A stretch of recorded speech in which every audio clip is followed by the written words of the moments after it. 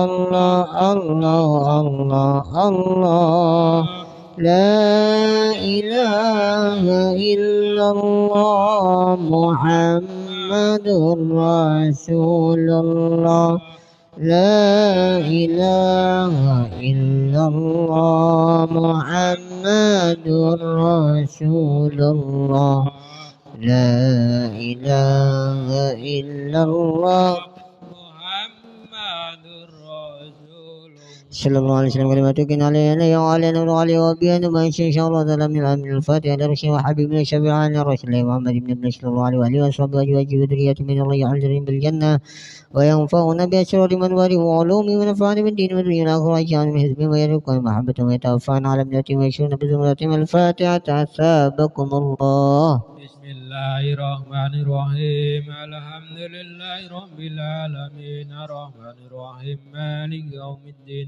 إياك نعبد وإياك نستعين اهدنا الصراط المستقيم صراط الذين أنعمت عليهم غير المغضوب عليهم ثم الرشيد المهاجر وأحمد بن ثم الرشيد الفاكر المقدم محمد بن عبد علي وسلم وقول ومزولكم عليهم مجمع الله يغفر لهم ويرحمهم ويعلمهم الجنة وينفعون بأشرارهم وأنوار وعلومهم ونفعنا بالدين والدنيا والآخرة الفاتحة أثابكم الله. بسم الله الرحمن الرحيم الحمد لله رب العالمين الرحمن الرحيم مالك يوم الدين إياك نعبد وإياك نستعين اهدنا الصراط المستقيم صراط الذين أنعمت عليهم غير المغضوب عليهم ولا ثم إلى الضالين. روي والشهداء والسنة والأئمة الراشدين ثم إلى روي والدنا ومشايخنا ومعلمنا وذوي الحقوق علينا أجمعين الله يغفر لهم ويرحمهم ويجعلهم الجنة وينفعنا بأشر من وعلومنا في الدين والدنيا والآخرة الفاتحة أثابكم الله. بسم الله الرحمن الرحيم الحمد لله رب العالمين الرحمن الرحيم مالك يوم الدين إياك نعبد وإياك نستعين اهدنا الصراط المستقيم صراط الذين أنعمت عليهم غير المغضوب عليهم ولا الضالين. ثم إلى رشد وابن أبو ونساء برد بن الحبيب عمر بن عمران ثم إلى رشد علي بن البر ثم الجمع شهد نشهد بن العطاش رشد العون سيد علي محمد بن سعود ومن هم حضرتي جمع شيخنا إلى أرواح أمتي أجمعين من الله يغفر لهم ويرحم ويولد بالجنة وينفعون بأشرار من هو المولى من نفر بالدين من الآخرة الفاتحة أسامكم الله. بسم الله الرحمن الرحيم الحمد لله رب العالمين الرحمن الرحيم مالك يوم الدين إياك نعبد وإياك نستعين اهدنا الصراط المستقيم صراط الذين أنعمت عليهم غير المغضوب عليهم ولا الضالين. الفاتحة من قبل وتم بكل سوء وأمام لشان شان الظهير وأمتهم بالدين والدنيا الآخرة دافعة لكل شر دافعة لكل شر دافعة لكل شيء جلبت لكل خير ولباب والوالدين والمشايخين بالدين معارف العافية والنية أن الله ينور قلوبنا أن الله ينور قلوبنا أن الله ينور قلوبنا وأقوالنا ما تقول الهدى والعفاف والموت على دين الإسلام والإيمان والموت على دين الإسلام والإيمان والموت على دين الإسلام من أحناته والامتحان بك شهوات ويكون السواد والأحرام شيء محمد صلى الله عليه وسلم الفاتحة أسابكم الله. بسم الله الرحمن الرحيم الحمد لله رب العالمين الرحمن الرحيم مالك يوم الدين إياك نعبد وإياك نستعين اهدنا الصراط المستقيم صراط الذين أنعمت عليهم غير المغضوب عليهم ولا الضالين. أعوذ بالله من الشيطان الرجيم بسم الله الرحمن الرحيم الحمد لله رب العالمين الحمد في نعمك مجيد ربنا لك الحمد كما ينبغي لك الكريم والذي عبده من شيطانك. آمين. سبحانك لا نحصي ثناء عليك كما أثنيت على نفسك ولك الحمد حتى ترد ولك الحمد إذا رضيت ولك الحمد بعد رضا. اللهم صل وسلم على سيدنا محمد في الأول وصل وسلم على سيدنا محمد في الآخر وصل وسلم على سيدنا محمد في كل وقت واحد وصل وسلم على سيدنا محمد في الملأ الأعلى إلى يوم الدين. وصلي وسلم على سيدنا محمد يا ترشد ومن علي وتغفر وإن اللهم إنا نستغفرك ونستودعك دياننا وبينا وأنفسنا وأموالنا وأهلنا وأولادنا وكل شيء أعطيتنا. اللهم افعلنا وينفقنا بك وأمانك وإيادك وجوارك من كل شيطان مريض وجبنا وديعين وجبك ومن شر كل شيء إنك لكل شيء قدر. اللهم اهدنا ويمتق الاستقامة. اللهم اهدنا ويمتق الاستقامة. اللهم اهدنا ويمتق الاستقامة وأعدنا وموجباتنا دامة في الحال والمال إنك سميع الدعاء. اللهم اجعلنا وأولادنا ذريتنا وعلى وليتنا أصحابنا وأزواجنا ومشايخنا من جميع جماعتنا وشكرا لجماعتنا مجلس تهود في كل مكان وجمال بلاد الإسلام وجنب يوم على الإيمان وعلى الخير وعلى السعادة وعلى البركة وعلى التقوى والتوبة وعلى الخيرات وعلى العبادة وعلى ذكر صلاة النبي صلى الله عليه وآله وصحبه وسلم وعلى سنة الجماعة وأصحاب الإسلام وعلى صلاة الجماعة وتجنب يوم من الشر وعلى الضلال وعلى الدر ومن الجهل وعلى الفرقة الوابي والمرتجل الخير يا رب إنك لكل شيء قدير. اللهم صل وسلم بأمرك وجلك على محمد وعلى آله وصحبه اللهم تبارك له الدين وبطن يا أرحم الراحمين يا أرحم الراحمين يا أرحم الراحمين. بلغ سمع ربك من جهة من شر الفاتحة. أعوذ بالله من الشيطان الرجيم بسم الله الرحمن الرحيم الحمد لله رب العالمين الرحمن الرحيم مالك يوم الدين إياك نعبد وإياك نستعين اهدنا الصراط المستقيم صراط الذين أنعمت عليهم غير المغضوب عليهم ولا الضالين. Sekian jamaah Bapak Ibu yang dirahmati Allah, alhamdulillah bacaan apa yang kita bilang atas telah kita bacakan. Semoga Allah Subhanahu wa taala mencurahkan rahmat ya rabbal alamin.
Baik, kita mulai lanjut ya. Bismillahirrahmanirrahim. Alhamdulillah, salatu wassalamu ala Rasulillah wa ala alihi washabihi wa man wala ma ba'da. Hadirin jamaah Bapak Ibu yang dirahmati Allah. Kemarin kita sebelumnya membahas terkait dengan sholat qashar ya. Sholat qashar itu sholat jadi artinya dari 4 menjadi 2, yang tentunya hanya berlaku pada sholat yang rubaiyah. Artinya hanya berlaku pada sholat zuhur, isya dan asyar, 4 rakaat ya, disingkat menjadi 2. Selanjutnya yang kita bahas, karena kemarin kita sudah membahas secara perinci dari mulai syarat-syaratnya dan lain sebagainya, maka di sini kita akan bahas tentang sholat jama'. Bismillahirrahmanirrahim. Qala musannifu rahimakumullah nafanallahu bi ulumi wa midana bi asyri fid darain. Amin. Wa yajuju lil musaffiri ay yajma'a baina dhuhri wal asri bi waqti ayyihima sya'a. Wa yajuju, dan boleh lil musafiri, bagi orang yang bepergian. Musafir ini orang yang bepergian, safaron qasiron, artinya bepergian secara tidak seperti bepergian yang qashar. Kalau qashar itu marhalataini, jaraknya itu 2 kali daripada sholat jama' atau sholat jama' ya, artinya bisa di angka 120 dan lain sebagainya seterusnya. Sementara jama' itu cukup di angka sekitar 60 sampai 80 kilo. Itu boleh di jama' ya. Sementara di qashar itu 2 kali lipat daripada sholat jama'. Itu 100, kita anggaplah 120, 140, 160 dan seterusnya. Sehingga di sini ketika kita sudah dalam kondisi bepergian dengan jarak yang tidak terlalu jauh, maka ada rukhsah dalam hukum, dispensasi keringanan dalam hukum terkait sholatnya, sehingga boleh ayajma'a, dikumpulkan. Jama' itu mengumpulkan, artinya mengumpulkan sholat dari 2 waktu dikumpulkan pada 1 waktu, itu namanya jama'. Kalau qashar dari 4 rakaat dibikin 2 rakaat, itu qashar. Kalau jama' qashar ya, dari waktunya dikumpulkan pada 1 waktu dibikin 2 rakaat. Misalnya zuhur dengan asar dikerjakan di waktu zuhur atau di waktu asar, maka itu namanya jama' qashar, disingkat 2 rakaat. Tapi kalau cuma zuhur 4 rakaat, asar 4 rakaat dikerjakan di salah satu waktu, itu namanya sholat jama'. Sehingga ayajma'a bainadh dhuhri wal asri, boleh saja mengumpulkan waktu sholat antara zuhur dengan asar, fi waqti ayyihima sya'a, pada waktu yang kita ingin kehendaki, pada waktu kapan saja yang kita inginkan. Tidak mesti harus ke zuhur, tidak mesti harus ke asar. Boleh pengen kita zuhur atau pengen kita di waktu asar, terserah. Takdiman, atau yang disebut dengan takdim, berarti takdim itu zuhur dengan asar dikerjakan di waktu zuhur ya. Zuhur dengan asar dikerjakan di waktu zuhur, namanya jam'at takdiman, jama' takdim. Kemudian kalau takhiron atau jama' takhir, zuhur dengan asar dikerjakan di waktu asar, itu namanya jama' takhir. Sebenarnya kita dari kecil itu sudah diajarkan, sekolah SD itu sudah diajarkan, tapi sampai tua belum bisa melaksanakannya. Itu yang jadi masalahnya. Iya. Coba kita sekolah di SMP dulu dijelaskan oleh guru kita sholat jama', sholat qashar, tapi sampai tua hampir umurnya 60 lewat ngerti-ngerti, tapi prakteknya saya yakin masih banyak yang belum ngerti. Ya kenapa? Karena selama itu kita ngambil hukum, ya sudahlah ada kendaraan, ya sudahlah ada ini. Kadang kita kan banyak masjid lah segala macam. Kadang di sini menyebabkan kita akhirnya tidak mau mempelajari secara detail tentang pelaksanaan jama' ataupun kosor, terbentur di saat satu posisi pakai mobil terkena macet. Ayo gimana? Ini yang jadi problem, jadi masalah. Makanya perlu dipelajari. Ya. Bukan karena memang hanya ataupun kita memang kemudian di masjid. Tapi kan kondisi sekarang, kita sekarang ini di zaman yang akan datang itu kita akan lebih susah lagi. Contoh begini, sekarang kita dikasih tol. Di tol itu ada namanya rest area yang tidak tempatnya tidak pendek masanya kan. Panjang, kadang di area sekian ratus meter baru ada rest area. Tapi begitu ketemu rest area kayak kita kemarin di Serang, balik ke sini semua tidak ada air. Nah, ini kan kendala. Solusi akhirnya balik sudah kita jamak akhir saja. Karena coba kalau kita tidak ngerti hukumnya, kodok bela kage. Mentongnya kan di situ. Kodok baik paling. Jangan basing-basing kodok. Kodok itu bukan seperti itu. Kodok itu kalau misalnya kita terlewatkan karena ketiduran, maka namanya kodok. Jadi dia melaksanakan sholat karena ketiduran, ya, itu namanya kodok. Kalau diniatkan direncanakan, itu namanya bukan kodok. Menggampangkan kan gitu.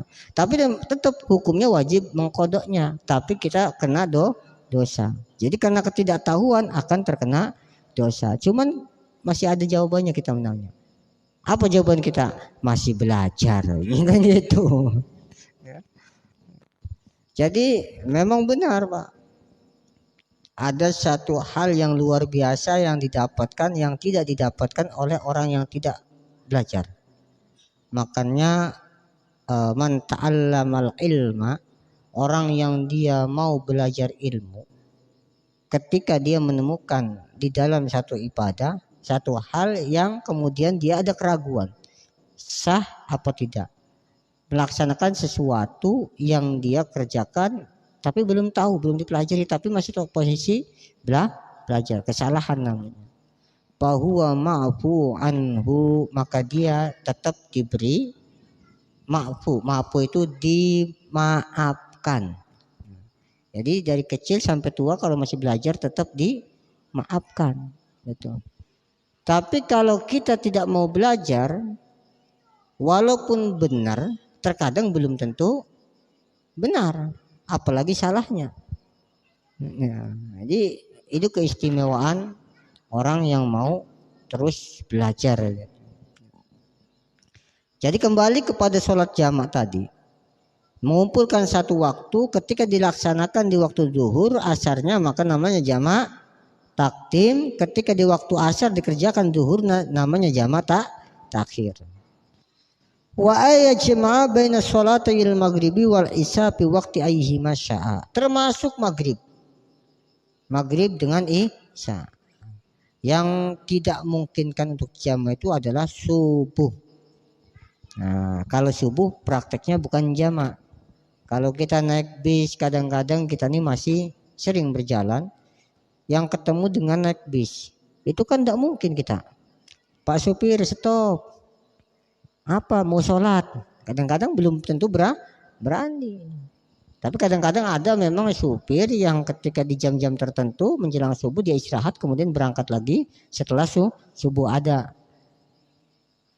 Yang seperti ini enak, tapi ketika kita bertemu di jalan yang supirnya tidak mikirkan jamaah ini sholat atau tidak.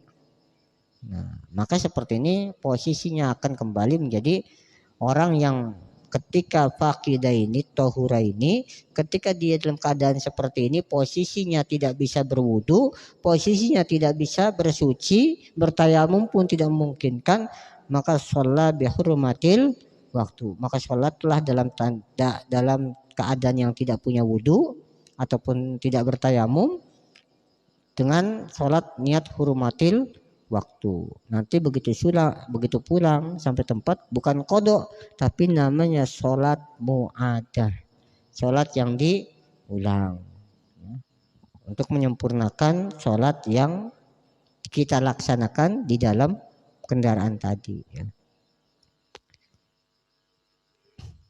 Kemudian syarat-syaratnya, ada syarat terkait dengan pelaksanaan jamak.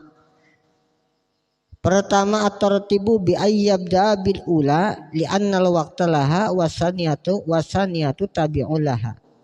Li'annal waqta laha wasaniyatu tabi'un laha. Kalau terkait dengan syarat sholat jamak takdim, artinya jamak takdim ini zuhur dikerjakan, asar dikerjakan di waktu zuhur. Jadi sholat asarnya ditarik di waktu zuhur atau sholat isyanya ditarik di waktu maghrib. Syarat yang pertama at-tartibu, dia harus wajib berurutan. Mesti dikerjakannya apa? Zuhur dulu baru asar atau maghrib dulu baru isya, paham ya? Jadi kalau zamannya jamak takdim wajib mengerjakannya secara berurutan. Jadi kalau kita zuhur dengan asar dikerjakan di waktu zuhur, utamakan sholat zuhur, baru berikutnya sholat asar, atau utamakan sholat maghrib baru berikutnya sholat isya. Kenapa? Li'annal waqtalah, karena yang punya waktu itu adalah zuhur. Kalau asar kan cuman rukhsahnya, kemurahannya ya, dispensasinya gitu ya. Itu yang pertama. Yang kedua, niatul jam'i, harus diniati dengan niat jamak ya. Jadi jangan usolli fardhu duhri arba rakaat mustaqbil kiblati Allahu akbar, tidak diniati jamak, tidak sah. Harus diniati jamak. Usolli fardhu duhri arba rakaat mustaqbil kiblati majmu'an ma'al asyri jam'a taqdiman lillahi ta'ala. Ya, paham? Bisa niatnya. Usolli fardhu duhri arba'a raka'atin mustaqbilal kiblati majmu'an ma'al asyri jam'a taqdiman lillahi ta'ala. Paham? Gitu. Paham? Gak susah, pengen gampang cukup niat di dalam hati. Saya niat sholat fardhu duhur di jamak takdim, itu paling gampang. Ya, tanpa menyebutkan 4 rakaat sudah sah. Jadi kalau pengen gampang, simple, saya niat sholat fardhu duhur di jamak takdim, ya, di jamak takdim dengan asar. Ya sudah, tanpa menyebutkan lillahi ta'ala, ini sudah dipotong segala-galanya ini pokoknya. Yang penting yang pokok saja. Saya niat sholat duhur fardu, ingat fardu jangan dihilangkan ya. Saya niat sholat fardu duhur di jamak takdim dengan asar, Allahu akbar. Kalau sendirian, kecuali makmuman maka wajib. Saya niat sholat fardu duhur di jamak takdim dengan asar jadi makmum, Allahu akbar. Itu yang pelaksanaan yang sangat simpel, gampang. Sholli fardhu duhri majmu'an ma'al asri makmuman Allahu akbar gitu ya. Seperti itu, paham? Jadi niatnya yang penting itu fardu duhur. Kalau bahasa Jawa itu niat isun sholat fardu duhur, karena pesantren ini pasti bahasa Jawa ini.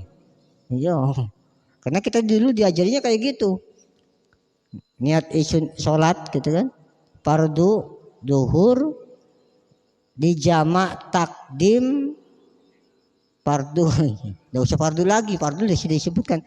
Niat isun sholat fardu duhur di jamak takdim karena Allah Ta'ala. Itu yang penting, jamak takdim.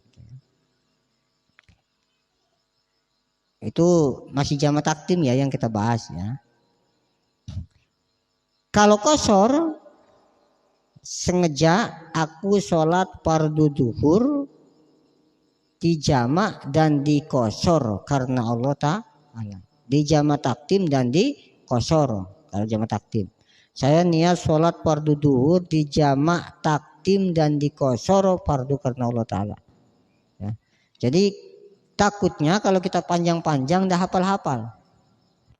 Allah sholli, salah, belum tadi rakaatnya. Lagi. Allah rakaatnya tersebut mustaqbil kiblatinya belum lagi. Allah. Kan saya jelaskan. An-niyatu salasu darajati, niat itu cuma 3 yang paling poin penting. Kalau inti sholat itu Pak. Usolli, fardu, zuhri. Itu yang paling penting. Ini kalau sendirian ya. Kita bukan berbicara jamaah. Tapi kalau jamaah, makmum itu penting. Kalau imam tidak. Gitu ya. Kecuali dalam kondisi sholat yang dia qashar atau jamak. Maka si imam juga lebih utama. Ya. Jadi saya niat sholat fardu duhur, itu yang paling penting. Saya niat sholat fardu duhur. Di kitab Sapina, usolli fardu duhri. Itu usolli fardu duhri. Kalau jama usolli fardu duhri di jama takdim. Kalau di qashar usolli fardu duhri di jama takdim di qashar. 5. Kalau dia sendirian, ya. Kalau makmum jadi makmum gitu. Paham ya? Jadi singkat saja. Karena ini sholatnya juga jarang dilaksanakan. Jadi kalau mau melaksanakannya kita yang simpel saja niatnya, tidak apa-apa. Memang kalau lebih sunnahnya ya itu tadi.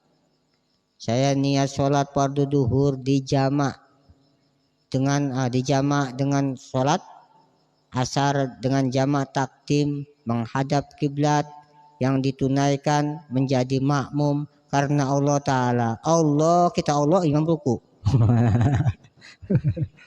Ya, cocok. Ya kalau ketemu imamnya yang cepat kan. Itu ya. Jadi yang kedua, yang pertama tadi syaratnya itu apa? Syarat yang pertama yaitu harus sholat yang awal yang dikerjakan. Kalau duhur dengan asar berarti duhur dulu. Kalau asar dengan maghrib dengan isya berarti maghrib dulu. Boleh tidak nih? Duhurnya ikut dengan orang, silakan. Ada orang sholat duhur, kita sholat duhur dulu, ikut dengan orang jamaah. Begitu dia assalamualaikum warahmatullah, assalamualaikum warahmatullah, astagfirullahaladzim, la ilaha illa huwal hayyul qayyum wa atubu ilaih. Kita tidak usah zikir. Ya, kita tidak usah dikir, langsung cuman qomat kalau mau. Allahu akbar, asyhadu an la ilaha, baru kita sholat tadi kalau zuhur berarti sholat asar. Kalau kita maghrib berarti berikutnya kita sholat isya. Jangan nunggu imam selesai zikir. Kalau seperti ini akan batal. Jadi tidak berlaku jamaknya. Ya, kenapa? Karena akan menjadikan ada pemisah ya, jeda. Kemudian yang ketiga, wala bi alla yatula bainahuma faslun urfan. Yang ketiga syaratnya wila harus bersambung. Itu tadi. Ya, bi alla yatula bainahuma faslun, tidak boleh ada pemisah. Jangan sampai ada pemisah. Boleh pemisah hanya seperti adzan atau iqamat atau sebentar. Kira-kira kalau perkirakan ukuran sholat yang cepat 2 rakaat. Artinya tidak sampai 1 atau 2 menit. Jadi lebih efisien, menghindari supaya tidak menyebabkan batal, maka lebih baik kita langsung berdiri. Zikirnya kapan? Nanti setelah sholat kedua, ya, setelah sholat kedua. Kalau kita ngikuti imam kan panjang, Pak. Istighfar, astagfirullahaladzim, la ilaha illa huwal hayyul qayyum wa atubu ilaih. Terus kita ini kalau sholat di jalan kan sholatnya juga sholat rukhsah. Lebih baik kita kesampingkan dulu zikir-zikirnya. Bukan berbicara ini wah anti zikir nih, bukan bicara bid'ah nih, bukan. Tapi masalah kepentingan yang kemudian urusan kita akan terhambat. Contoh, saya itu pernah satu saat sholat subuh, Pak. Sholat subuh itu singkat waktunya, gitu kan? Kalau waktu itu saya di kapal, sholat subuh di kapal. Di kapal itu paling besar itu ukuran berapa musolanya? Ya paling kalau udah sampai 6 kali 6, Pak. Paling 4 kali 5, 4 kali 4, 4 kali 5. Paling besar itu. Kalau kita kalkulasi jamaah itu cuman muat di berapa orang? Paling mentok ya 20 orang, 20-25. Nah sementara penumpang kapal itu berapa? banyak. Nah ini kan begitu 2 kali giliran itu akan memakan waktu. Belum wudunya lama. Makanya saya ajarkan Pak. Kalau kondisi seperti ini kita tidak usah mementingkan sunnah dulu. Tapi mementingkan kewajiban yang akan ditunaikan orang banyak. Contoh, wudu kalau seperti ini memang agak banyak. Kondisi tempat wudunya singkat sedikit. Kalau kita wudu secara sempurna, sunnah-sunnahnya kita kerjakan, maka akan menyita waktu. Yang lain juga akan terhambat waktu untuk sholatnya. Maka boleh mengambil wudu poin yang penting. Wudu itu poin pentingnya pertama membasuh muka. Itu yang wajib. Begitu sudah rata walaupun sampai 2 kali selesai. Kemudian membasuh tangan sampai siku-siku. Sudah, tidak usah di 3 kali. Kalau sudah merasa rata begini sudah. Itu. Terus kemudian seperti ini. Telinga juga cukup sekali lah kalau mau ngambil sunnahnya. Kalau tidak pun tidak masalah. Ngambil sunnah sekali aja, tidak usah 3 kali. Membasuh buka sekali. Saya kalau di kapal sering kayak gitu. Kalau posisinya lagi rame, kalau posisinya tidak rame baru saya sempurnakan. Seperti itu. Begitu sudah wudunya lama, antrinya panjang, begitu sholat ketemu imam. Imamnya bacanya panjang. Ini benar Pak, saya pernah. Bacanya itu sabisma rabbikal a'la. Iya, memang sholat subuh kan sunahnya panjang, tapi ya lihat sikon maksud saya itu. Bacaan sabis, kebetulan waktu itu kapal yang musolanya itu tidak sampai 4x5. Cuman kalau tidak salah tuh ukuran 3 kali, sebab itu cuman muat 1 sap. 1 sap, yang 1 sap setengah lah, yang belakangnya perempuan 1 sap setengah. Itu sesapnya itu ya sangat singkat. Itu orang sudah antri Pak. Itu sudah mau terang. Begitu assalamualaikum warahmatullahi assalamualaikum warahmatullahi astagfirullahaladzim alladzi la ilaha illa huwal hayyul qayyum wa atubu ilaih. Jadi spontan saya ngomong, kalau mau wirid balik di rumah, saya bilang gitu. Masih banyak masalahnya. Kalau mau zikir balik ke rumah. Jadi saya yang terserah imamnya mau zikir, tapi yang belakang baris belakang Pak minggir. Ini masih banyak yang nunggu saya bilang. Waktu itu kalau tidak salah waktu pulang waktu kesini dengan istri kalau saya waktu naik bis ya. Jadi ya artinya dalam kondisi seperti ini kita harus tahu diri. Jangan mementingkan itu, tapi kepentingan orang juga yang sama-sama pengen ibadah yang dengan sebab kita mengambil sunnah ibadah orang terhambat. Seperti itu ya. Jadi yang ketiga tadi harus tidak boleh ada jeda yang menghalangi. Makanya kemarin waktu 2 tahun yang kemarin lagi sholat jamaah, tasku mana? Kaget dulu urusan tas saya bilang. Gara-gara tas ini masalahnya sholatnya. Kan gitu. Sholatnya nanti akan putus. Bukan masalah kita nanti. Tas itu kalaupun sudah hilang, walaupun ini masih tetap hilang. Tapi kalau waktunya baik tetap balik kan gitu. Saya bilang sholat dulu yang penting. Habis sholat ketemu insya Allah. Habis sholat ketemu itu kan ujian. Dan diujinya herannya itu kan begitu ruku langsung Allah. Nah tas saya baru teringat. Ngapa bukan sebelum sholat kan gitu ya. Begitu ruku baru ingat tas. Yang ibu-ibu ketawa karena waktu itu ingat. Iya. Ya rombongan Pak dari Serang kan berapa mobil itu kan. Mungkin tetangga juga ikut ya. Waktu kemarin. Artinya kan seperti itu. Bukan saya tidak memperdulikan tas. Begini Pak. Kalau kita barang hilang, apalagi di tempat toilet, itu jarak setengah jam. Jangan ke setengah jam kalkulasi, kelamaan. 10 menit pasti hilang. Saya prinsipnya gitu. Tapi kalau memang tidak hilang, walaupun 1 hari tidak akan hilang. Makanya saya mikir, udah yang penting sholat dulu, kagak dicari. Insya Allah ketemu. Dan saya yakin insya Allah ketemunya itu ngomong, yakin insya Allah ketemu saya bilang. Yang penting sholat dulu, ya alhamdulillah ketemu gitu kan. Saya kemarin juga kayak gitu waktu dari Serang 2 tahun yang bukan 2 tahun, tahun berikutnya itu saya makan Pak. Saya makan, habis makan itu saya mau makan, sebelum makan saya ke toilet. Toilet di rest area di tol. Di toilet itu pas di tempat cuci muka itu saya taruh HP. Begitu keluar makan. Sudah makan itu hampir berapa menit itu bayangkan, jauh lagi jaraknya. jauh. Itu waktu kalau udah salah dengan rombongan kaji goji kalau udah salah ya. Jauh. Habis makan saya ngomong dengan nanya dengan Umi. Lah HP tadi di mana? Waduh, ketinggalan saya bilang. Saya mikir sudah hilang. Saya mikir ya sudah hilang. Tapi sudah saya cari, saya kejar ke sana. Pas di pinggir pintu, ternyata di depan itu sudah ramai Pak, banyak orang. Banyak orang yang lagi nongkrong-nongkrong di rest area lagi makan kan di sudut. Ternyata alhamdulillah dari jarak sekian menit, entah orang itu tidak terlihat ada HP atau memang belum ada yang masuk ke toilet. Alhamdulillah masih ketemu gitu ya. Jadi seperti itu kira-kira. Artinya gambarannya kalau kita posisi rezeki tidak akan kemana gitu ya. Nah, yang ketiga seperti itu. Yang keempat warrabi'u dawamu safari ila aqdis saniyati. Kalau aku makobau pala jama'a li zawali sabab. Yang terakhir yang keempat, niat syarat jamak takdim yang keempat, yaitu perjalanannya harus sampai pada waktu yang kedua. Ya. Sehingga kalau ada orang yang mau menjamak sholat, kita mau pergi nih ke Palembang, sholatnya dijamak baik, tapi belum masuk waktu,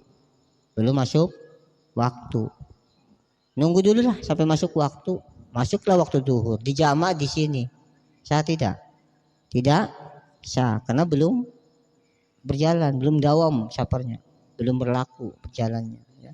Yang kedua harus dawamu safar ila akdisaniyah.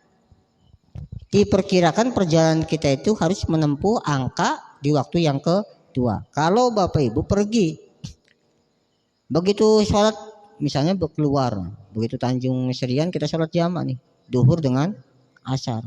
Terus rupanya saking enaknya tancap gas, nyampe lah Palembang sebelum waktu asar. Padahal sholat asarnya itu sudah kita jamak di Tanjung Serian. Kira-kira sah tidak?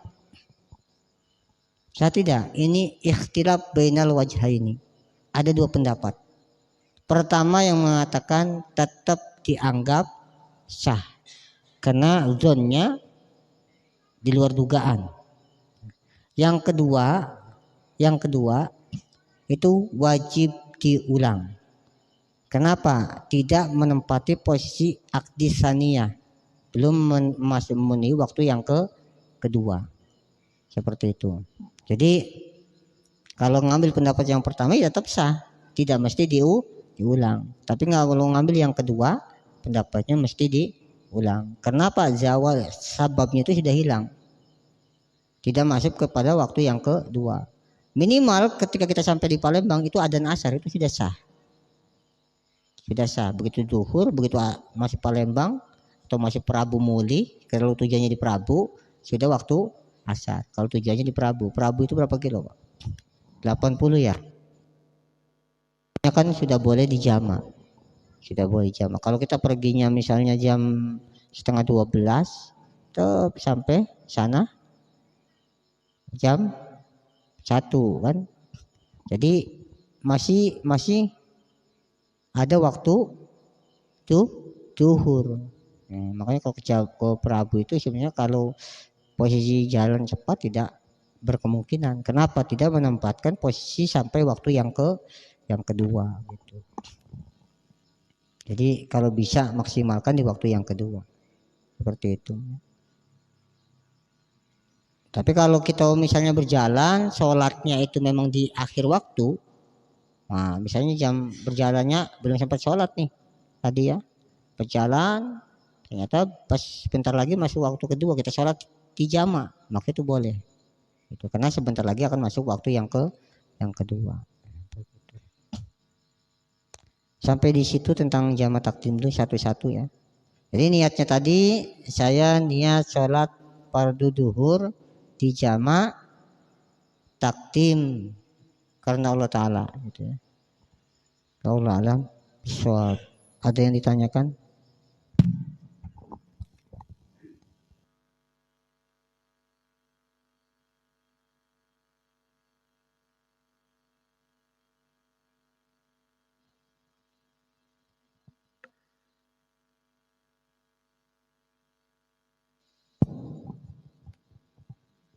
Assalamualaikum warahmatullahi wabarakatuh.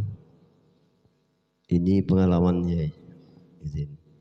Pada saya di Jawa mau pulang ke Sumatera, tapi bus itu berangkat jam 1 atau 2. Begitu nak keluar rumah azan Zuhur. Jadi kami ke masjid dulu. Ke masjid jamak, balik lagi ke rumah, ambil tas langsung berangkat. Gimana itu ya? Tapi tidak lah. Ya. Yang kedua, masalah sholat kita kan dalam bis. Bis pada saat sholat subuh itu mau rencana masuk kapal, tapi masih menunggu.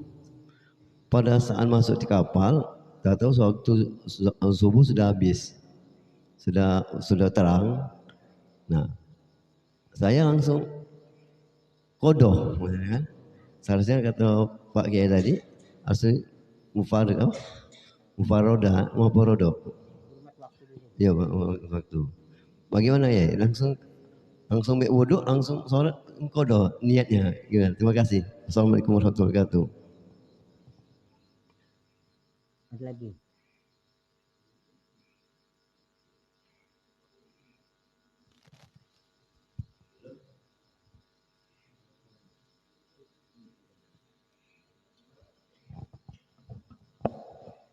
Assalamualaikum warahmatullahi wabarakatuh.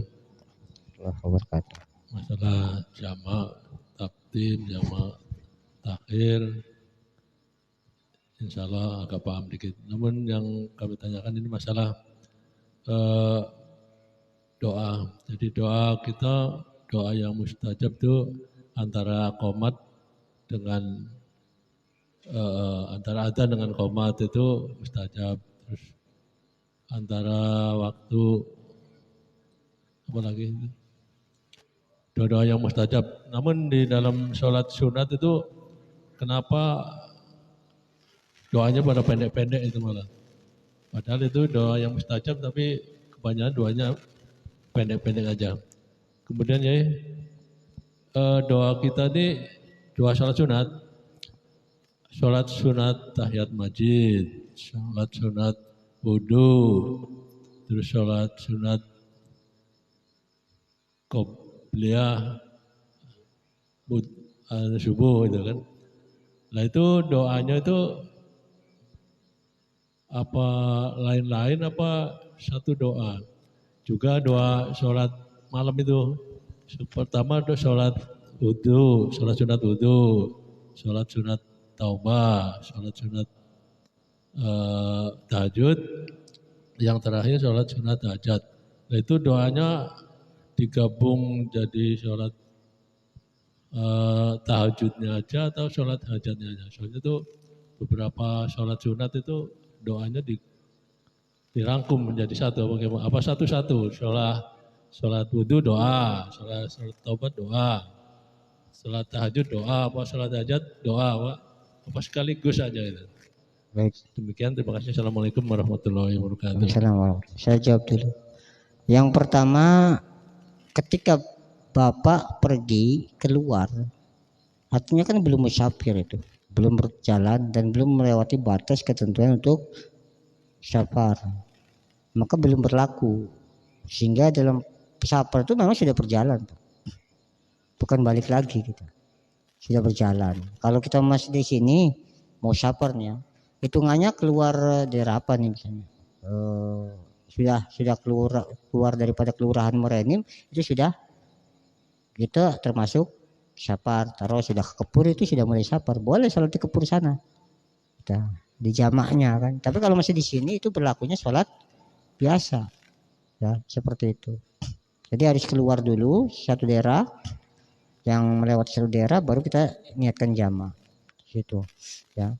Kemudian seperti tadi, kalau kita kadang kitanya kan begini, begitu nunggu pesawat, nunggu kapal macet antri. Kalau enak, kalau bisa di jamak kan enak. Kalau subuh kan tidak bisa. Takut sholat bisnya masuk kapal, tidak sholat takut lama antrinya, kadang-kadang gitu ya. Sudah akhirnya nunggu di Sholat tidak, begitu masuk pesawat sudah terang. Maka mesti dalam posisi seperti ini sholat hormatul waktu dulu, semampu kita dulu. Hormatul waktu dulu, kalau bisa wudu ya wudu. Gitu. Kalau bisa berani keluar ya keluar. Kalau berani bertanya ya bertanya. Ya. Bagaimana ijtihad kita dulu. Tapi kalau kita ada keyakinan bahwa takut akan tertinggal dan lain sebagainya, ya boleh kita mau sholat hormatul waktu. Begitu sampai baru kita mau ada. Kalau ternyata memang kita tidak melakukan ini, begitu sampai pesawat, maka sholatnya kodo. Kalau kodo itu sholat bayar. Artinya di antara sebelum kita melaksanakan sholat itu namanya ada. Ada Pak, ada maasi, ada maksiat. Di sini yang masih ada terkena dosanya. Di situ sebenarnya. Begitu sholat hilang, putus dosanya. Gitu. Artinya tinggal dosa yang tadi. Tapi kalau kita belum sholat kan terus panjang kalkulasinya. Maka di situ Pak. Paham ya? Jadi seperti itu. Kemudian masalah bainal adana ini sangatul mustajabah. Memang di antara qomat dan adzan itu ada waktu mustajabah. Bahkan kalau kita bersalawat lebih utama. Kenapa orang-orang terdahulu kalau misalnya antara adzan dengan iqamah sambil nunggu imam itu banyak pahalanya. Pertama al-intidharu imami ibadatun. Begitu seorang menunggu imam saja nih. Begitu adzan nunggu imam sebelum qomat otomatis. Kita sholawatan itu sudah ibadah. Tunggunya saja sudah ibadah, apalagi sholawatannya. Maka disitulah karena di situ sisi ibadah maka ada nilai. Nilainya apa? Ada saatul mustajabah, ada waktu yang diijabah untuk berdoa. Ya, untuk berdoa. Doanya ya misalnya ada saat-saat mustajabah itu banyak. Di antara sepertiga malam, di antara dua iqamah atau dua adzan. Dua adzan itu iqamah dengan adzan ya, bukan berarti dua kali adzan, tapi iqamah dengan adzan. Bainal adana ini gitu ya. Antara dua ini, maka di situ ada disunahkan. Kenapa kita disunahkan sholat qobliyah ya, jadi ada bainal adzana ini nafilatun.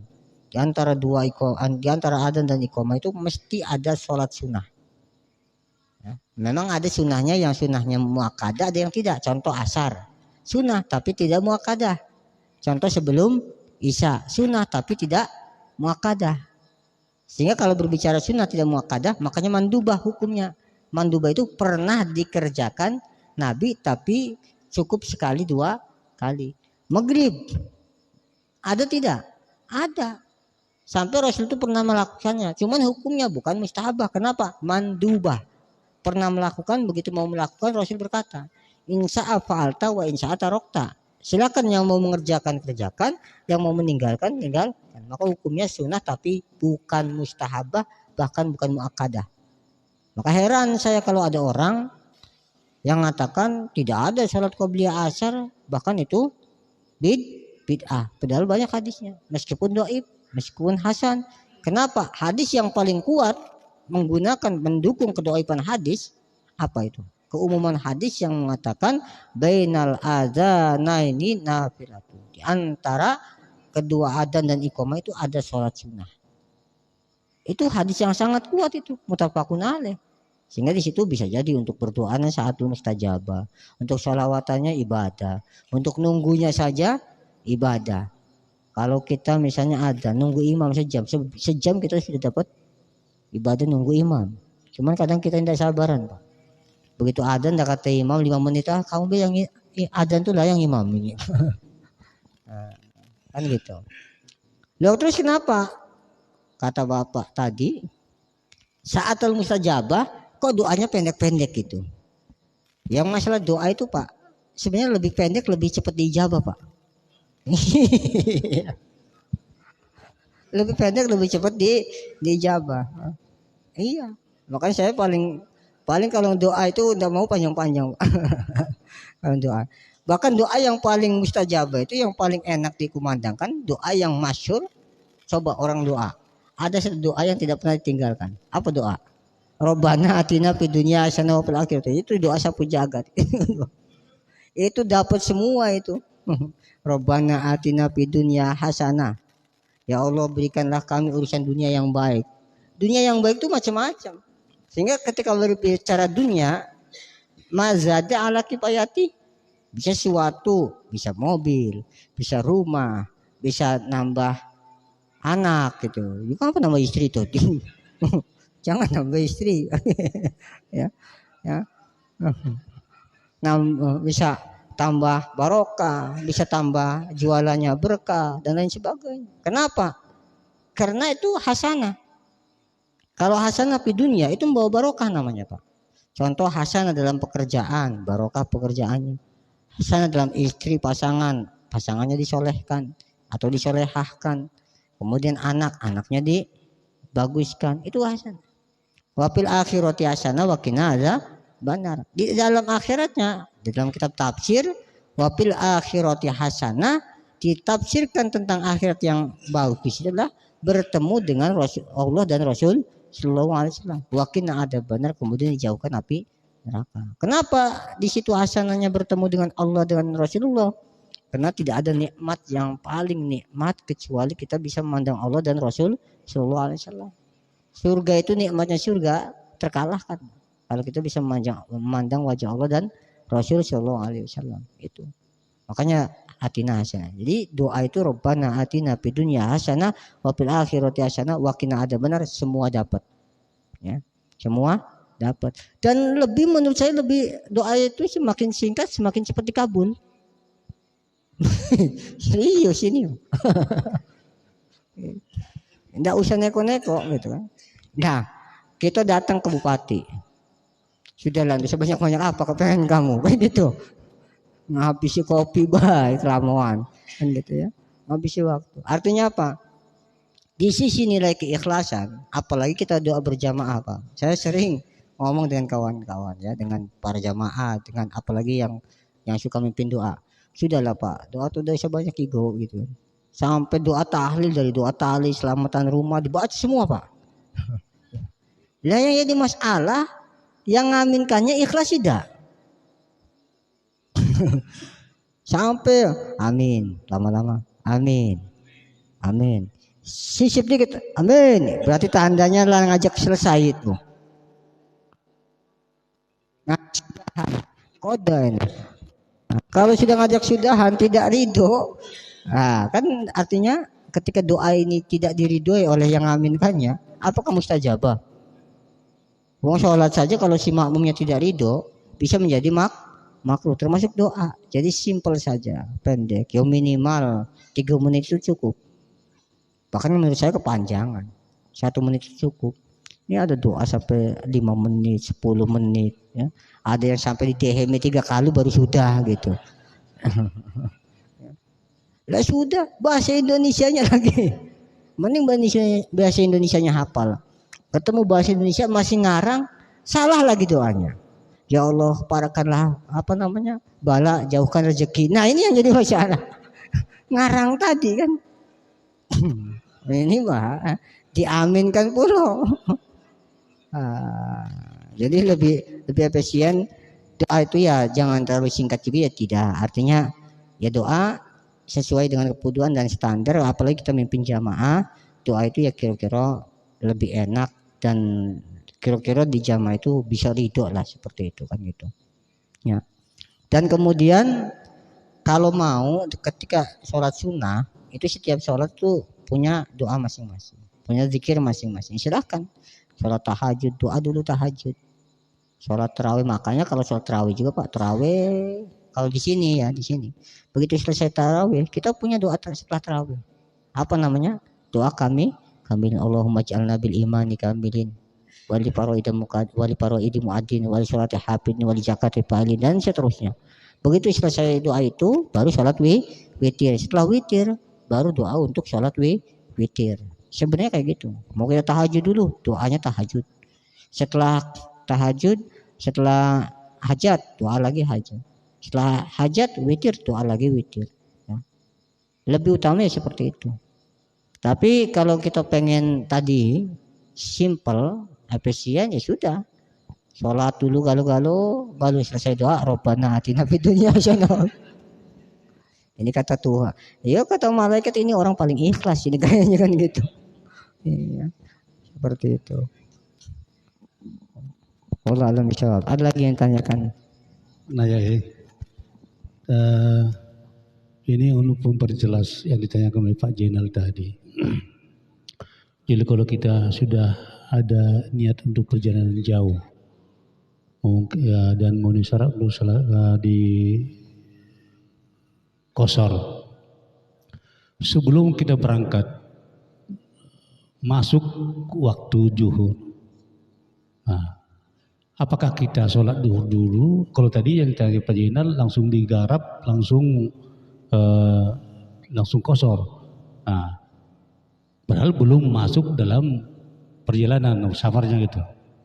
Nah, sekarang kalau kita masuk waktu sholat, waktu zuhur, masuk sholat zuhur, karena belum masuk bagian safarnya, kita tunda setelah perjalanan nanti di tengah jalan, karena kita mencapai tujuan itu tidak memungkinkan asar gitu sampainya, sehingga kita kodok kasar di jalan untuk asarnya. Itu seperti apa kira-kira? Itu yang pertama. Yang kedua seperti yang saya sampaikan tadi, dalam sholat asar, maghrib, isya tidak ada sholat rawatib. Tapi disunatkan melaksanakan sholat sunat 2 rakaat. Apakah ini niatnya sholat sunat qobliyah atau sholat sunat apa namanya mutlak? Nah, itu niatnya. Terus kalau sholat Jumat,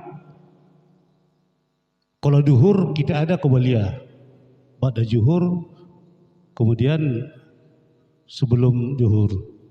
Nah kalau Jumat, sholat yang dilaksanakan itu qobliyah, ba'diyah atau sholat mutlak, sholat sunat mutlak. Baik, terima kasih.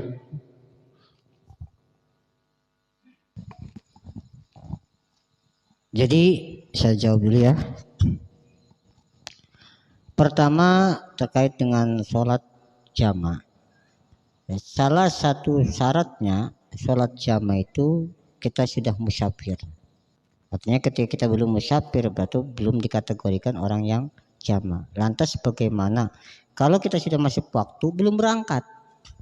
Belum berangkat. Ini kan sudah masuk waktu nih. Nah, di situ kan sudah ada kewajiban kita untuk sholat sebenarnya. Maka boleh saja sholat duhur dulu. Tapi asarnya nanti bagaimana yang jadi masalah?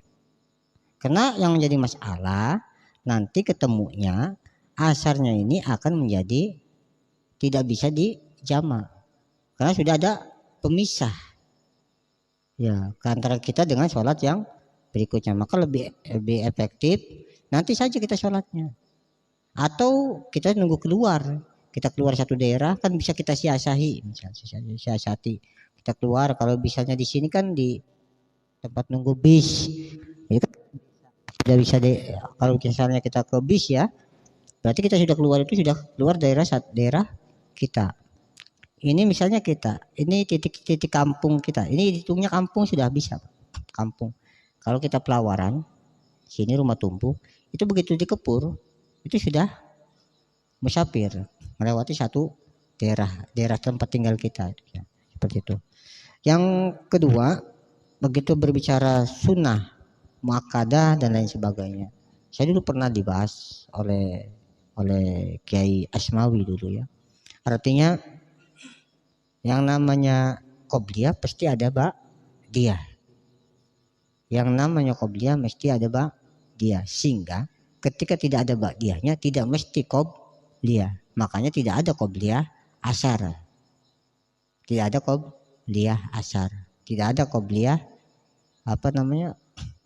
qobliyah maghrib ada ba'diyahnya.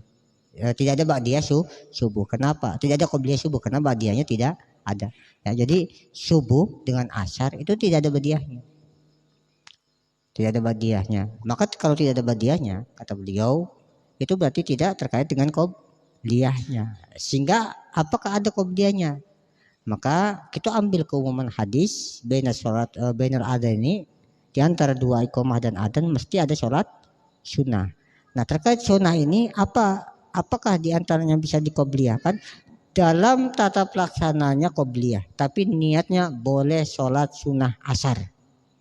Itu sholli sunnatal asri rok'ataini. Kenapa? Kalau berbicara sunnatal asri mesti bukan ba'diyah. Ya, mesti bukan ba'diyah karena tidak ada ba'diyah asar. Atau usolli sunnatas subhi, mesti sebelum subuh. Karena tidak mungkin setelah subuh kita sholat sunnah. Seperti itu penjelasan beliau. Artinya kalaupun kita mengambil qobliyah, niatnya qobliyah sah. Kita ambil hadis yang dalam kategori bukan sahih. Jadi man hafidhu arba'a raqatin, barang siapa yang menjaga, innamruun ahfidhu arba'a raqatin, seorang yang menjaga 4 rakaat salat qoblal asri, sebelum asar, dia maka dijauhkan dari api neraka. Ada hadisnya. Tapi hadis ini jadi dianggap karena doib, maka dianggap tidak sah, palsu. Sebenarnya doib itu bukan palsu. Doib itu hanya lemah yang dikuatkan lewat pendukungnya. Apa pendukungnya? Hadis sahih tadi. Antara adzan dan qomat mesti ada sholat sunnah. Maka untuk menghindari ikhtilaf seperti ini cukup niat sholli sunnatal asri sudah cukup. Bukan mutlak, tapi sholli sunnatal asri. Karena ada hadisnya yang menjelaskan qobliyah asarnya, ada hadis juga yang menjelaskan tentang ada antara sholat di antara adzan dan iqamat, dan ada hadis yang mendoaibkan tentang qobliyah asar karena tidak ada ba'diyahnya, maka cukup disebut usolli sunnatul fajri. Man shalla sunnatul fajri khairum minad dunya wa ma fiha. Siapa yang dia sholat sunnah fajar, maka dia mendapatkan kebaikan dunia atau lebih baik daripada dunia dan seisinya. Artinya cukup sholli sunnatul fajri raq'ataini.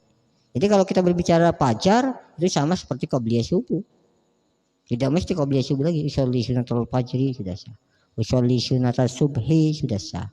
Sholli sunnatul asri itu sudah sah. Sholli sunnatul, kalau ada ba'diyahnya baru. Seperti isya. Sholli qobliyatal isya'i. Karena ada ba'diyahnya.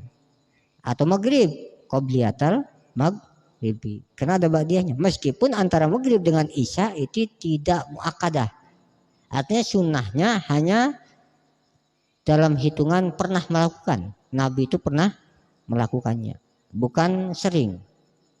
Ada landasan dasar Rasulullah jarang melakukannya. Contoh, kenapa Rasulullah itu tidak melaksanakan ba'diyah asar?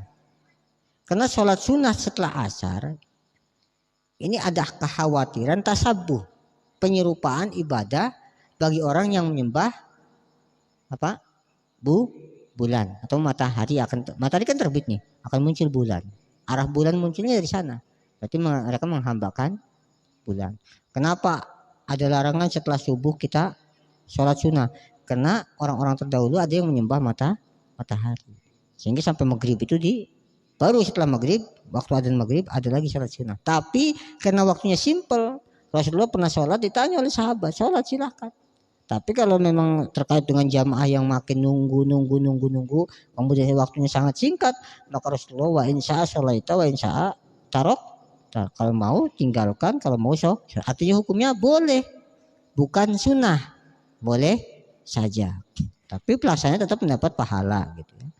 Seperti qobliyah isya, qobliyah tetap, tapi tidak disunahkan.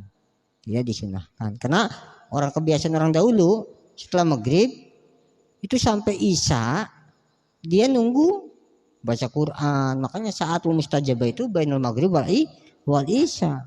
Ya. Orang-orang dulu zaman Nabi itu begitu sholat maghrib selesai, Pak, tidak pulang ke rumah, baca hadis, menyampaikan hadis, bercerita dengan sahabat tentang hadis dan lain sebagainya. Kemudian datang isya langsung iqamah. Nah, makanya ada wudunya juga dari wudu maghrib ke wudu isya. Gitu ya. Kalau kita walaupun di majelis bukan cerita masalah hadis, kopi habis 2 gelas wudu lagi gitu. Bukan 1 kali kan gitu ya. Ya, kalau zaman Nabi seperti itu. Makanya tidak ada pelaksanaan qobliyah isya. Kenapa? Ada hadis yang mengatakan sa'atu, ya, walau manjala sesaatan lil ilmi, man sa'ata manjala sesaatan, ya.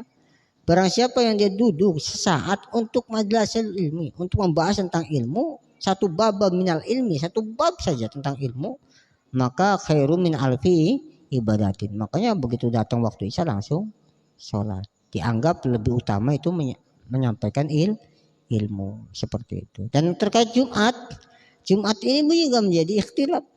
Ada yang mengatakan qobliyah, ada yang mengatakan ba'diyah. Tapi dari riwayat hadis Ibnu Hibban, riwayat daripada Ibnu Umar itu pernah melaksanakan sholat qobliyah Jumat. Karena Ibnu Umar yusalli qobliyatul Jumat arba'a wa ba'dahuma arba'a. Bahkan perkaat. Ya. Di dalam kitab Risalah itu Ahlussunnah wal Jamaah atau di dalam Sahih Ibnu Hibban, disahihkan hadis ini oleh Ibnu Hibban.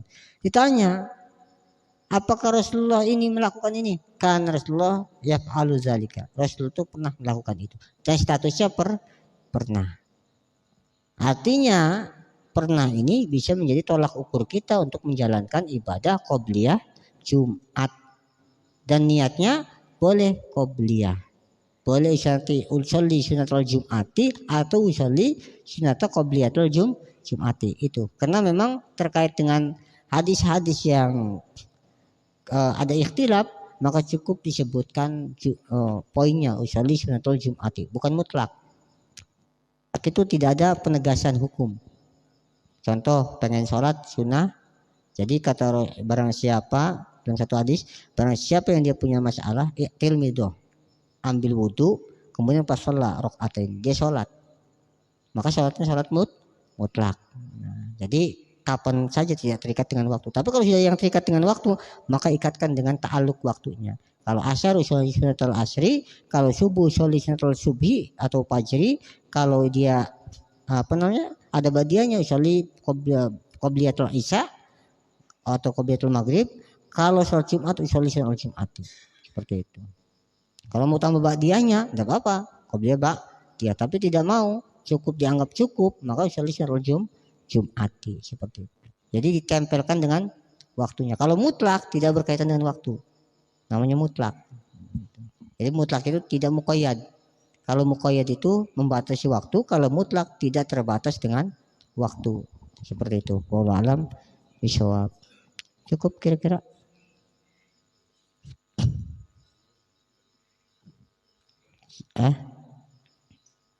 Jadi ini makasih yang tadi Ustadz Hadi Dayat pernah menyampaikan tentang masalah sholat rawatib.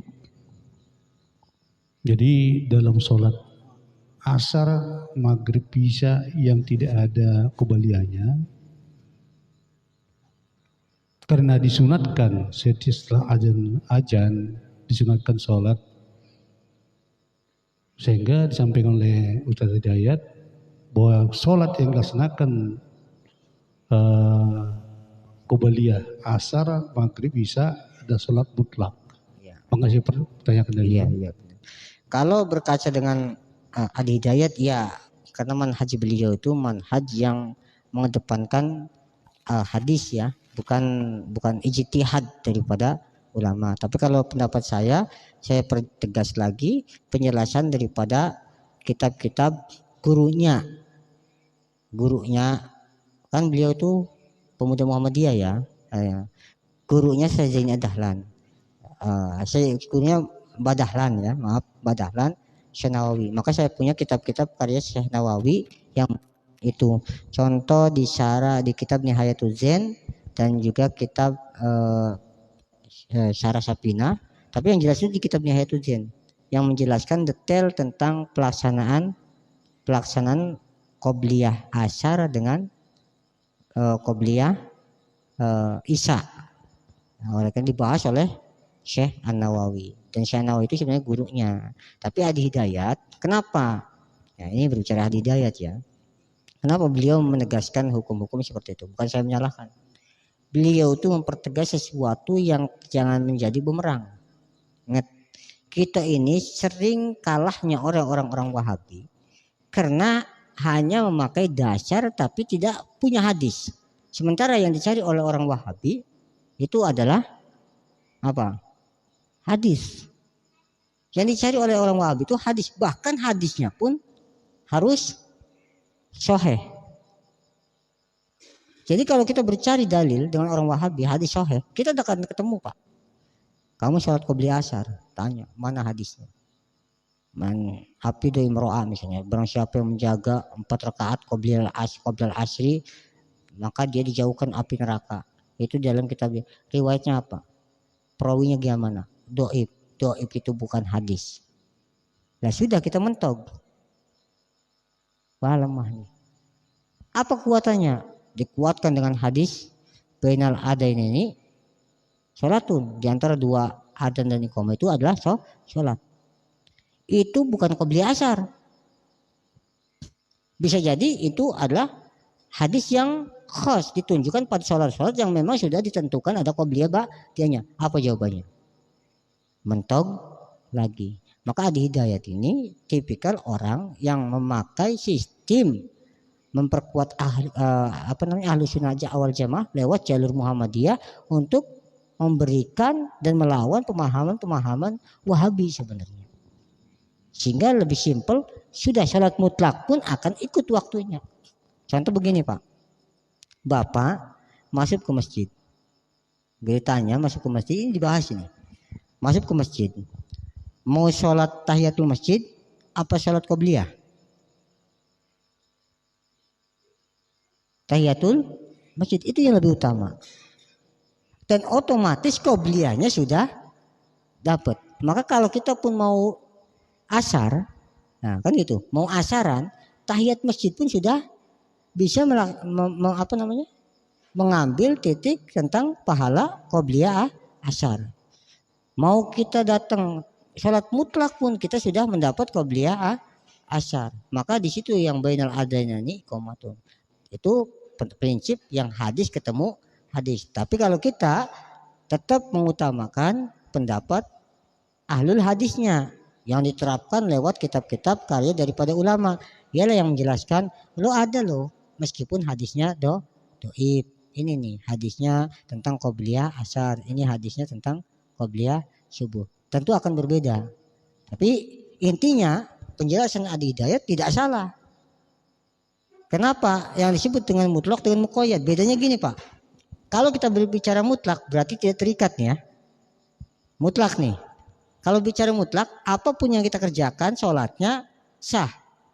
Kalau kita misalnya puasa besok, puasa Senin, kan dimutlakan. Misalnya pengen mutlakin puasa, pengen tidak nentukan Seninnya ya, tapi tidak ditentukan. Pokoknya puasa yang menentukannya itu kewajibannya. Maka puasa Senin akan dapat.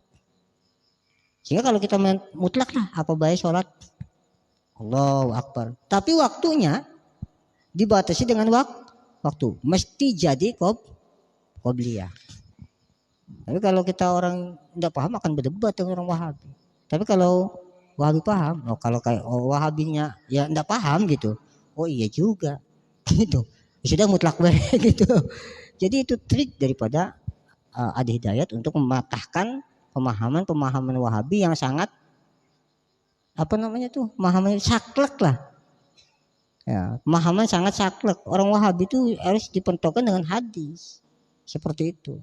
Tapi kalau yang kita kaji ini kan insya Allah orangnya bukan orang Wahabi gitu. Jadi maka saya rincikan secara hukum yang biasa gitu ya. Jadi kita di sini tuh bukan bicara hadis juga, tapi hadis ijma qiyas. Tapi kalau Adi Hidayat hadis dan Quran yang dikedepankan, meskipun beliau tetap memakai ijma dan qiyas. Itu saya sepakat dengan beliau. Wallahu alam bishawab, seperti itu. Ya usul sunnatul mutlaqi. Yang nanya siapa? Yang nanya di live streaming, tapi orangnya di belakang gitu. Ya, kalau sholat mutlak itu usul sunnatul, maka di dalam kitab Sapina, kalau sholatnya itu sholat sunnah muqayyad, ingat sholat sunnah itu ada muqayyad, ada mutlak. Kalau muqayyad berarti terikat dengan waktu seperti tahajud. Maka disunahkan menyebutkan usolli sunata tahajud. Usolli sunata tahajud. Kalau sunahnya sunnah mutlak cukup usolli sunatan lillahi ta'ala. Itu sudah sah. Itu mutlak. Makanya tidak menyebutkan mutlak pun tidak. Usolli sunatan lillahi ta'ala. Itu sudah sah. Usolli nawaitu somagodin adaan lillahi ta'ala. Besok di puasa. Ketemulah hari Senin. Puasa mutlak namanya. Ketemu di hari Senin. Jadinya puasa Senin. Meskipun tidak menyebutkan yaumil isnin. Itu namanya mutlak. Usolli sunatal misalnya. Usolli sunata lillahi ta'ala. Dan sholat apa baiklah. Ini sholat sunnah. Maka sudah sah Pak. Tapi kalau sholat tahajud, sholat duha, usolli sunatan lillahi ta'ala, tidak sah. Karena dia punya muqayyad. Ada muaqqatan namanya. Muaqqatan ada waktu. Maka sebutkan duhanya. Tapi kalau mutlak, kapan dia pengen sholat, cukup usolli sunatan lillahi ta'ala. Jadi kalau kita Bapak Ibu, sholat asar, qobliyah, usolli sunatan pun sudah sah. Subuh usolli sunatan pun sudah sah. Subuh usolli sunatan fajri ya, karena ada hadisnya yang sahih. Jadi kalau maghrib, kalau isya qobliyah gitu. Kalau asar usolli sunatan lillahi ta'ala itu sudah sah. Ya. Usolli sunatul asri boleh. Usolli sunatan lillahi ta'ala boleh. Gitu kalau asar. Wallahu alam bisa itu saja yang disampaikan, mudah-mudahan bisa bermanfaat. Baik, kita tutup dengan kafaratul majlis. Ya Rabbana ta'arafna bi annana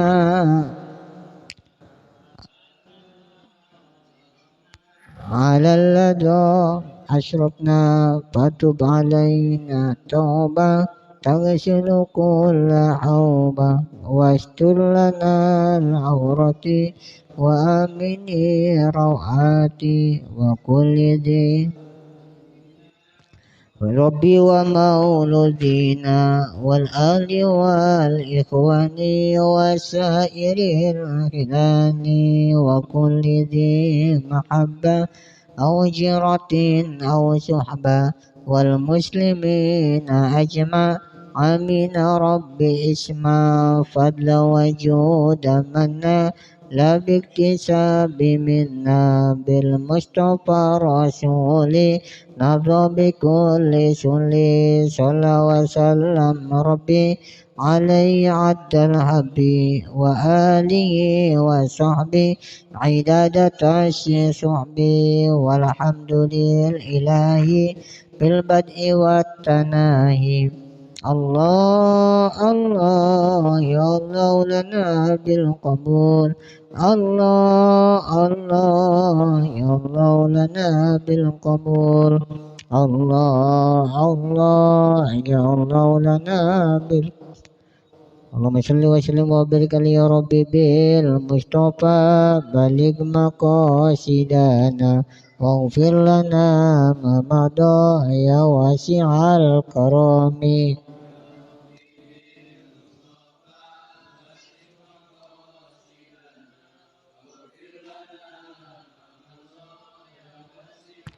يا الله يا ربنا اسنجنا من شر الناس بالولي قطب العطاس الحبيب عمر بن عبد الرحمن العطاس.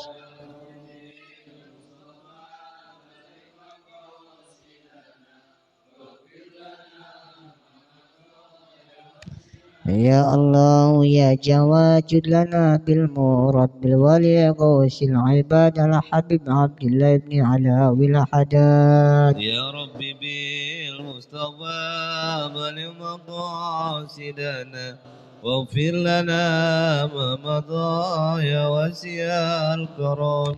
يا الله يا قدوس نجنا من كل بس بالولي شمس الشموس على حبيب عبد الله بن أبي بكر العدروس. يا ربي بالمصطفى بلغ مقاصدنا واغفر لنا ما مضى يا واسع الكرم. يا حنان يا منان جد لنا بالغفران بالولي قطب العرفان الحبيب علي بن أبي بكر شكران.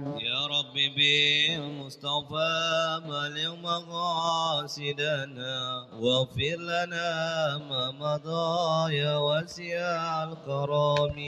يا الله يا سبحاني جلنا بالنوراني بالولي قطب رباني الحبيب شاب القدير الجيلاني. يا رب بالمصطفى بلغ مقاصدنا واغفر لنا ما مضى يا واسع. يا ربي بالمصطفى بلغنا مكة والمدينة واغفر لنا ذنبنا يا واسع الكرم. يا رب بالمصطفى بلغ مقاصدنا واغفر لنا ما مضى يا واسع الكرم. يا مولانا يا مجيب يا حاضر لا يجيب توسلنا إليك بالحبائب تقضي حاجاتنا قريب. يا رب بالمصطفى بلغ مقاصدنا واغفر لنا ما مضى يا واسع الكرم. يا مولانا يا مجيب يا حاضر لا يغيب توسلنا إليك بالحبائب تقضي حاجاتنا قريب.